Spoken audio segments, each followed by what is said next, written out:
Jamie Chung has just given a whole new meaning to the term foxy lady. Let's get started. Ba-da-ba-ba-da-ba-ba.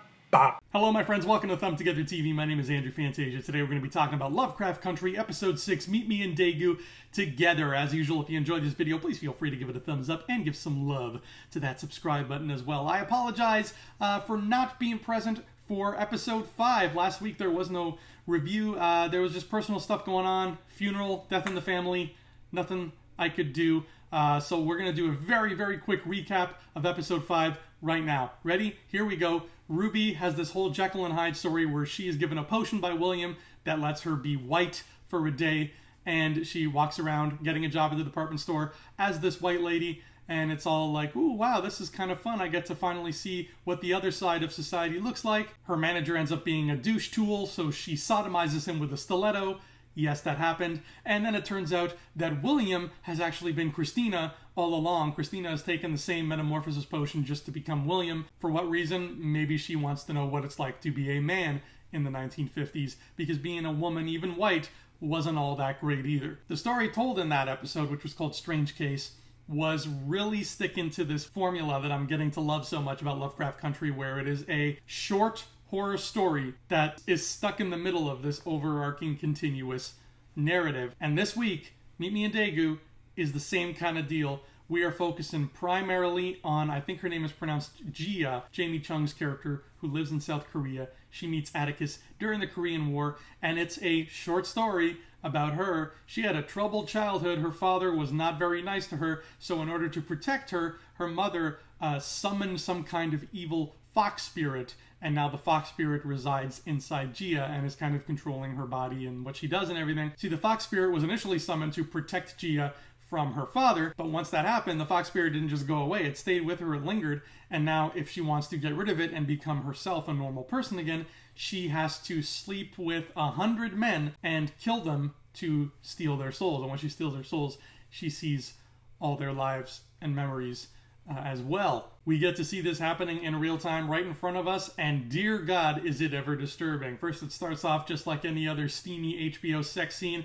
There's a whole lot of sweat, a whole lot of nudity, a whole lot of thrusting, some O faces, and then next thing you know, foxtails covering this guy's face, and he gets blown up real good. And that's a day in the life of Gia and this mythical fox monster that resides inside her, until she meets Atticus Freeman. He's there in Korea fighting the war, doing some questionable things because his commanding officer is kind of a jerk. And Gia and her friends, who are all army nurses, get summoned to this interrogation, this horrifying interrogation, where it's really just an American officer shooting people in the head until he gets an answer he likes. And when his gun backfires, Atticus is the one who steps in. He's just a private, but he does his duty, and he shoots a poor nurse in the head, which means Gia sets her sights on him, and she's like, I'm going to kill this guy and take his soul. Because guess what? Just one more soul, and she is free. The monster is gone, and she can live her normal life. But to take a soul, obviously, you got to kill, and rather painfully. And as she starts to get to know Atticus, something happens. She understands that this is not a bad man. He's not a bad person at all. In fact, he's a very sweet, damaged man, just like she's a very sweet, damaged lady. And she starts to develop feelings for him, something that this fox monster was not supposed to do. There's no feelings involved in being a fox monster. You just run around outfoxing people.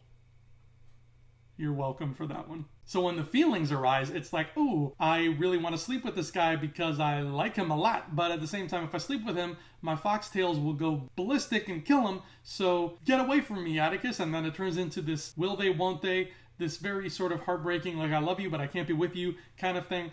And that, again, is great horror short story material. It tells us this spooky tale that could stand completely on its own, but it also is serving as tremendous amounts of backstory for Atticus, who has been our main hero throughout this whole journey, and what his deal was with this mysterious woman we kept seeing from the Korean War. Once again, the only real complaints I have is some odd choices for musical score and background motifs here. Just like with some of the older episodes, they had this weird tendency to just stick in spoken word stuff that, as powerful as the subject matter of the spoken word stuff may be, it's just not clicking with me. I don't like this at all. In this case, they used, it sounded like an interview with an older Judy Garland, sort of complaining about how being a celebrity has made her the target of gossip and slander and all this other, tabloid BS. And it's this powerful scene of Gia and her mother walking through these beautiful snowy woods, going to meet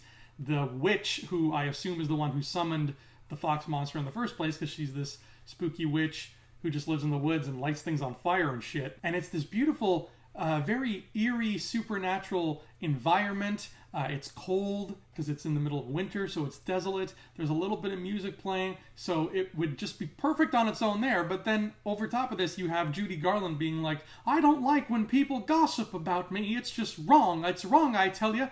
And I'm like, why? It just sounds awful. I don't like this spoken word motif over this story at all. It is not for me. Anyway, that's the only complaint I have for Meet Me in Daegu. This was a stellar episode. These really do feel like they're just getting better and better.